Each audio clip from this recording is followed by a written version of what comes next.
আগামী বাজেটে ব্যক্তি শ্রেণীর করদাতার করমুক্ত আয়সীমা বেড়ে হতে পারে ৪.৫ লাখ টাকা। বর্তমানে এই সীমা ৩.৫ লাখ টাকা পর্যন্ত। আগামী ১১ জুন জাতীয় সংসদে বাজেট ঘোষণা করবেন অর্থমন্ত্রী আমির খসরু মাহমুদ চৌধুরী। এটি হবে ক্ষমতাসীন বিএনপির এ মেয়াদে প্রথম বাজেট।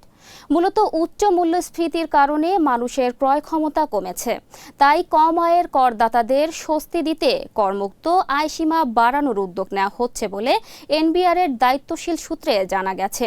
অবশ্য চলতি অর্থবছরের বাজেট ঘোষণার সময়ই বিদায়ী অন্তর্বর্তীকালীন সরকারের অর্থ উপদেষ্টা সালেহ উদ্দিন আহমেদ আগামী অর্থবছর করমুক্ত আয়সীমা বাড়ানোর ঘোষণা দিয়ে রেখেছিলেন। নতুন সরকার এসে সীমিত ও মধ্যবিত্ত পরিবারের স্বস্তির কথা চিন্তা করে অন্তর্বর্তী সরকারের ঘোষণা অনুসারে করমুক্ত আয়সীমা বাড়ানোর পরিকল্পনা করছে।